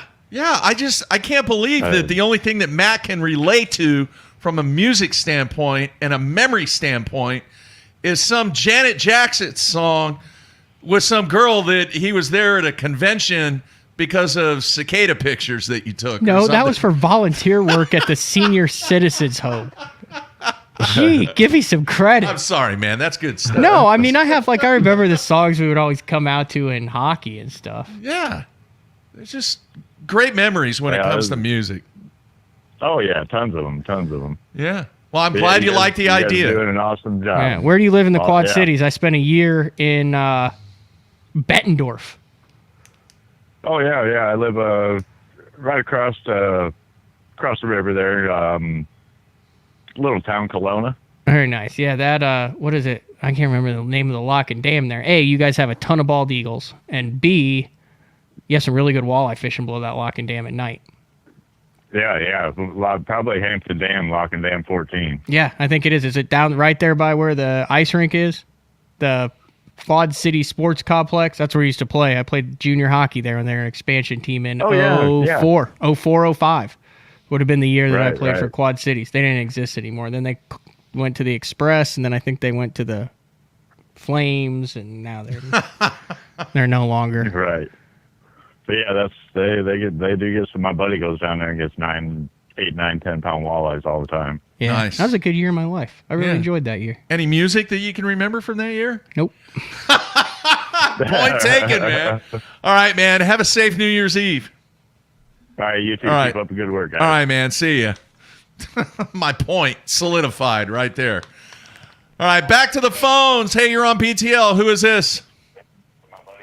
This is Lane. Lane from New Jersey. Lane, how are you, man? Hey, turn the volume down on your device there a little bit. Yep, got it. All right, man. What's on your mind? Hey, I just want to get into the forward-facing sonar, the number of screens, and all that. I'm kind of with Randy Blockett. I'm a traditionalist. I like to see things progress at a normal rate. But I really believe that the number of screens on a boat is a way to even promote further technology enhancements. But what I mean by that is, if right now you have people like Jacob Wheeler, he has all the brands on his boat. There's no competition. He just gets them all. Mm-hmm. If they are limited to 2 screens, one on the front, one on the back, or some sort of number, they're basically going to be locked into whichever one they think is going to be the best. It's a good point. Yeah. It's a great point. Yeah, we've talked about that. Now that's a great point. It's going to force these brands to further compete against each other. It's a great point. There's a lot of guys that only have one screen. Like, there's a lot of guys that I know right now that will just run like the 16-inch Lowrance Live up front, or the 16-inch Garmin up there.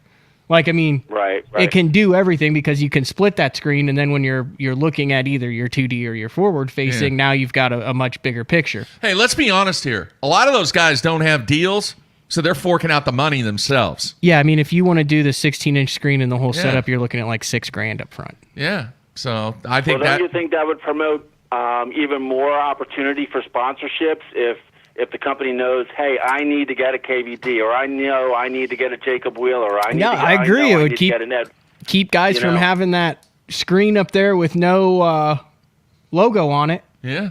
I mean, it's kind of hard to hide the transducer on the shaft of the trolling motor these days. But the public's not seeing that, though. The fans aren't really seeing that. Yeah, Unless you're well, on the water. just in pictures. Yeah. You know, the time they're seeing it, all the guys, they're seeing it because of live coverage. Right. Which before you could hide it. Now you can't, because if you got a live coverage and you lift your trolling motor up, it's like, oh, there you go. Yeah.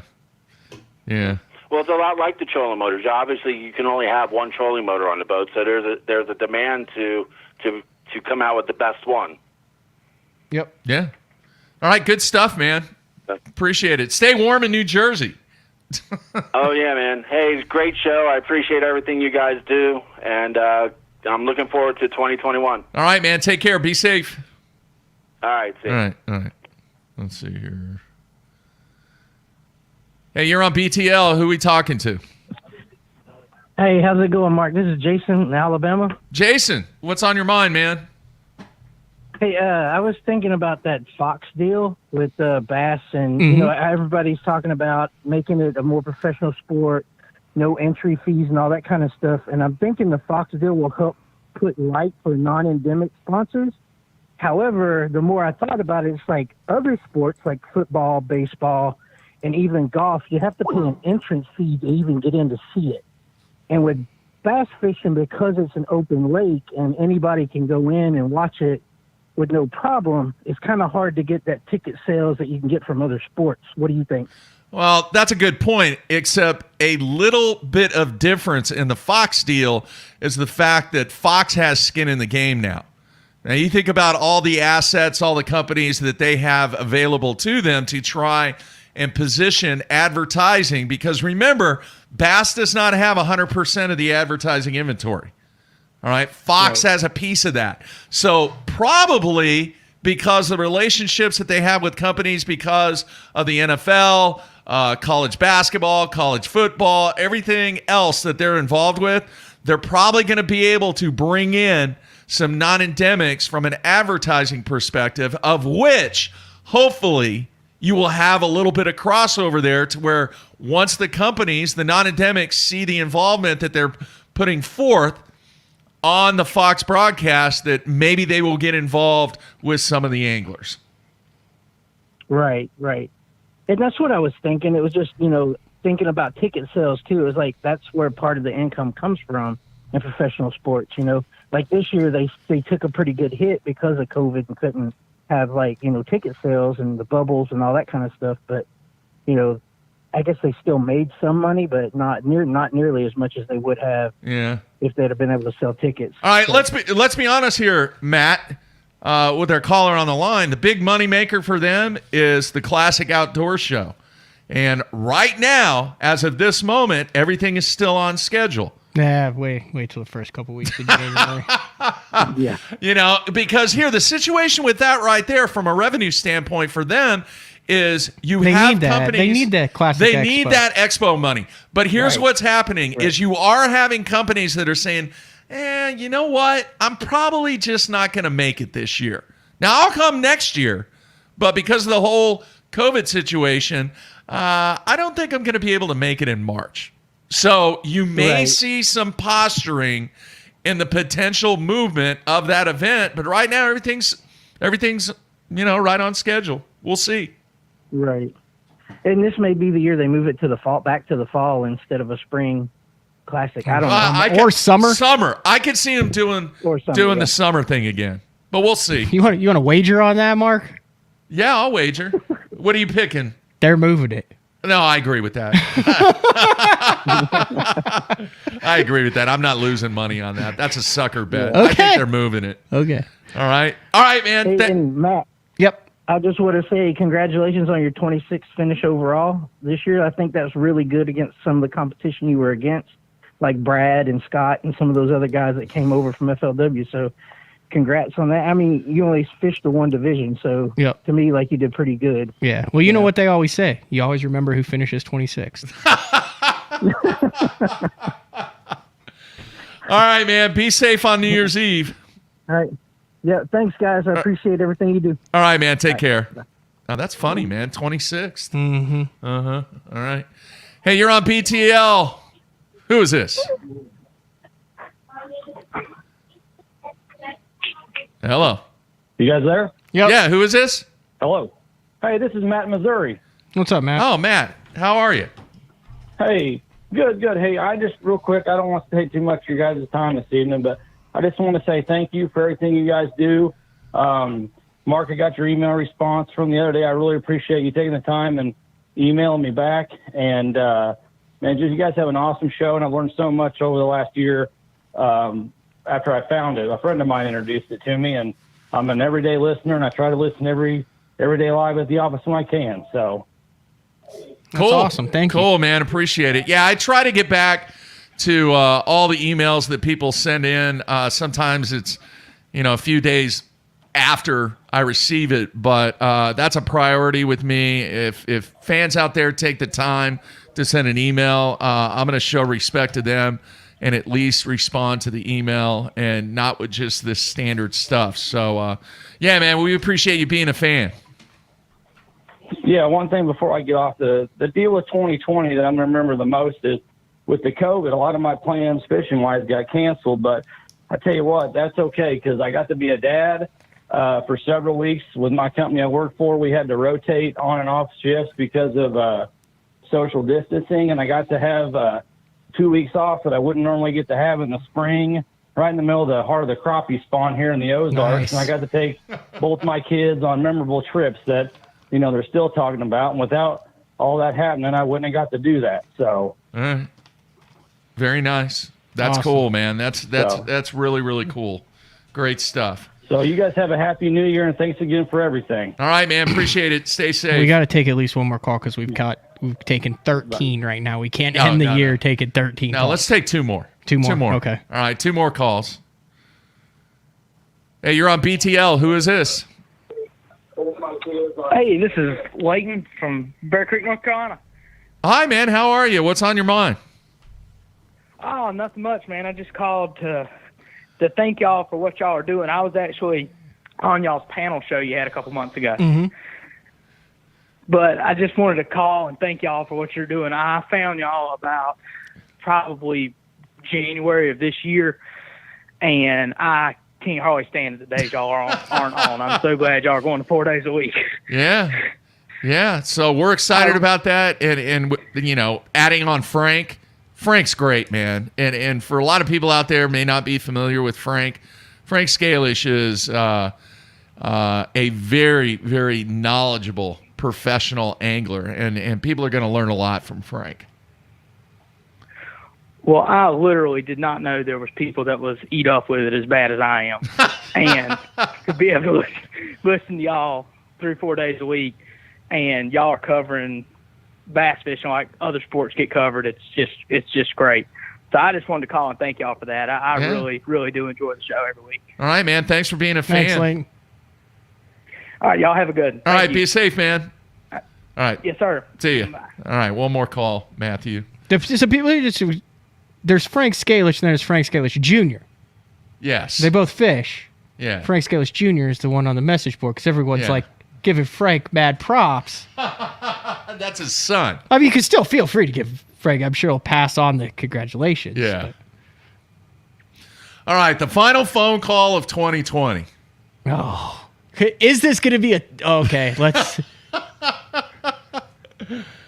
Yeah. Hang on. Let me do something real quick here. You getting everything queued up? No, I had to get rid of the scroll there. All All right, right. you ready? Let's do it. All right, you are the final Sunline Hotline caller of 2020. Who are we talking to? Hey guys, it's Nanad calling from Toronto. Hey man, north of the border. North of the border, that's right. Yeah. We got some snow up here, and ice fishing starting to happen. The lakes still have they got a little bit of ice on them. Still not 100% safe, but it's building. Nice. So what's on your mind tonight, man? Well, I was just wondering, have you guys ever taken a survey, or maybe Matt's done some number crunching here on tournament entry fees? Like, obviously, I'm happy to hear Bass signed with Fox, the deal, etc. Obviously, you guys had mentioned previously that most likely the entry fees would probably go up with the opens. And I was just wondering, there's obviously other tournament trails out there, etc. as well. I like what MLF is doing as well. The more the merrier, right? Trying to help out anglers, etc. But I was just wondering, what's the tipping point there for entry fees? What are guys saying out there? Like, when does it become unaffordable then, or is it going to hurt guys trying to enter? I don't think there's a right answer to this. You'll always find guys who'll come up with whatever entry fee it is. That $4,500 to $5,000 seems pretty standard. I mean, you could look at the Toyota Series this past year and say, oh, well, they decreased the entry fee, but still the entry fee could have been too high for dubbers. But man, if there's a bass tournament, guys will figure out a way to get in it, depending on what the prize is. And I don't even know how to answer that question, because you've got guys, I mean, you literally know there's a lot of guys. Skeet Reese slept in his dang truck. You got guys who are selling Reels. Lures and stuff to get home to make the next entry fee. I've been the same boat. I mean, I don't even sit there and go, well, that's ridiculous. $1,800 and they only pay the top 40. I'm just sitting there going, okay, well, $7,200 for deposits and then an additional $9,000 after. That's freaking ludicrous. But they got me. Yeah. Yeah. So I'm not a good guy to answer what the ceiling is. Do you remember when the announcement of the Elite Series came out and it was $5,000? Yeah. And people were like, okay. Yeah. All right. Yeah. What's funny is in the bowling world, when you tell guys, hey man, the tournament fee is going to be $225, they freak out. And it's like, you want to pay $5,000 for a tournament? Go be a professional bass angler. So, and they only pay 1 in 3. They're going to find a way, man. And it's not $5,000 right now. It's only $2,500 for the opens. No, for the Elite Series. Everyone gets paid back. Is that going to continue? They haven't said. I don't know. They could just be priming them. So we don't know what's going to happen in 2021. Like I said. Hey man, you need to stay warm. Good grief. It's a little chilly up there. Yeah, it is. It is cold. It's been a mild winter so far, so it's been not too bad. Who knows what Mother Nature's got for us, right? We could get snowed in here with 30 centimeters of snow in no time, but it is what it is. We live in Canada. Wishing I was down in Oklahoma next to you guys. It's a lot warmer, probably. Not right now. It's not. It's a little chilly right now. Oh, is it? Yeah, it is. I mean, they're calling for a lot of snow over the next couple of days, so we'll see how good the weather guys are. Yeah, but at least you guys got your boats out. We don't. Yeah, fair point. Good point. Although mine's, I broke the cable on my troll, like the pull cable that lifts and lowers the It's an easy fix, man. Learn how to do it. No, I know. But it's broken right now, and I don't know how to do it, so. I figured out how to unlatch it, or how to get it up. Yeah. Without. That was impressive on my part. Yeah. Yeah. All right, man. Stay warm. One other thing. Oh, okay. Go ahead, man. sorry, I just want to say thanks again for all the shows that you guys have done this past year with all the challenges that have been happening across the Canada and U.S. We see what's happening. Hopefully everyone stays safe, all the BTL listeners, etc. You guys are pumping up more shows, which is just fantastic. I'm so excited to, I got more stuff to listen to and watch every day then. So stay safe and all the best to you guys in 2021. Same to you, man. Thanks for being a fan. Be safe on New Year's Eve. To Matt. Thank you. All right, man. Take care. Okay, guys. All right, see you. All right, there you have it. That is wrapped up, man. You get to select the 3 callers for this. They were all good. Fine. Let me see if I can get it pulled up here real quick. Right there. There it is. The Sunline camo bag. Dude, we got to randomly pick. Okay, I think we got to give one to Stefan, who was fishing while he called in. That's pretty impressive. That's one, right? Yeah. Stefan Walden, Georgia. Mark at basso.com. Now you've got whatever you want. I'll tell everybody what they need once you select the other two. Well, I think we randomly pick it. Just say 2 numbers between 1 and 15. Okay. Because we didn't have a bad call tonight. No, you're right. 6.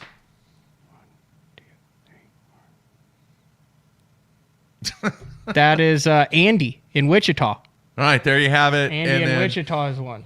All right, and then let's go with 12.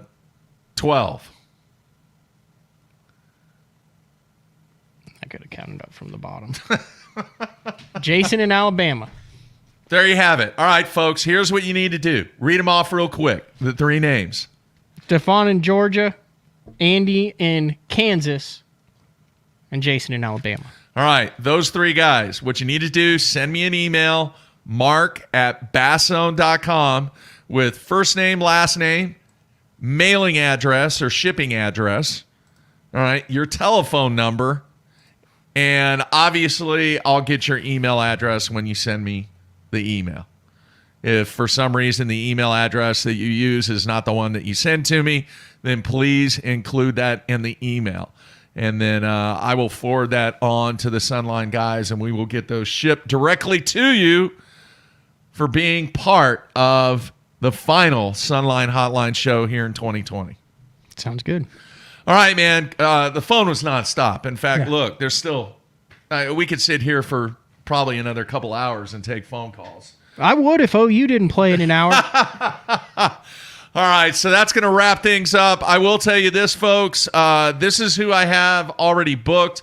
I don't have it in front of me. I'm just going off memory right now. Here are some of the guys I have booked for January already. As I mentioned, we're going to kick off January on Monday with Brad Hallman in studio, Kevin Van Dam, Greg Hackney, Jason Christie. Who's the collegiate guy that is going to the Classic? The collegiate guy. Went to McKendree. I don't know. Can't remember his name. Dang it. I apologize. I know the name. I just can't remember it. The college bass national champion. Yeah. The bracket champion. Shane LaHue. What's the characteristic about Shane LaHue from this year? Catches them. No, he's the last guy in. You sure he's the last guy in? Positively, I asked him. First guy out. No, I asked him that. Should we have the last guy in and the first guy out on the same show? First guy out, Keith Combs. I don't know. No, if he really wants to talk about that. We'll pass on that one. Especially with it being I Ray love Roberts. Keith, but he's probably a little big upset. fan of Keith, but yeah, but no, Shane LaHue. Let's see here. Trying to think of other people I have booked already. I'm looking at the list. Jacob Wheeler. Man. Oh, Gray Buck. Yep. Got him booked. So a jam-packed January, and we'll continue to work very hard to get guys on the show. And, hey, if you got a few minutes, drop me a line. mark@bassone.com. That's my email. If you like the music idea and the concept that I came up with, just shoot me an email and let me know, hey, Mark, great idea. Hey, Mark, that's the dumbest idea I've ever heard of. It is going to be my stress relief, but I think, too, it's going to be very, very cool to see what kind of tunes. Can we the submit guys songs? Like if I wanted to hear Creed? Yeah. Jeez. Little arms wide open. Come on, man. Yeah, I will have the ability to veto any suggestions that might be sent in because there's some stuff that I just will not play. I'm sorry. Not going to play it. I hear you. That's I'm nothing just giving against you a hard anybody. time. Hey, thank you for stepping it up in 2020, Mark. You did a heck of a job with all your health stuff going on, and the COVID stuff is big league. So I was glad to be a part of it, and I won't be here nearly as much next year. Like I said, we're getting the mobile studio ready. Excited for day 4, some of the other new features that we have coming down the pipeline. So. Yeah. It's all good. All right. Great stuff. Matthew did a great job this year. 9 events next year. Hopefully, you're going to make the elites. And I'm telling you, man, it's going to happen. And whether it happens next year, the year after, or whatever it is, it's going to happen. So I know you got a lot of fans out there, but honestly, this was year number 16. We go to 17 next year. And you did a tremendous job this year with everything that you had going on. And this thing doesn't happen if it's not for the sponsors and, most importantly, the fans. And the fan base that we've seen from a growth standpoint in 2020 was amazing. And, I greatly appreciate all the reviews that you guys put out on iTunes and the comments and the feedback that we get both on YouTube and via email that you guys send me. So, as I mentioned last week, all right, it's not a big huge announcement or anything like that. What we're doing in 2021, we're making BTL better, and we're making it better for the fans. So very excited about what we have going on in 2021. And everybody be safe out there across the country on New Year's Eve. We're back on Monday with Bradley Hallman in studio. Be safe, Matthew. See ya. All right. That's it. Everybody be safe. We're out of here.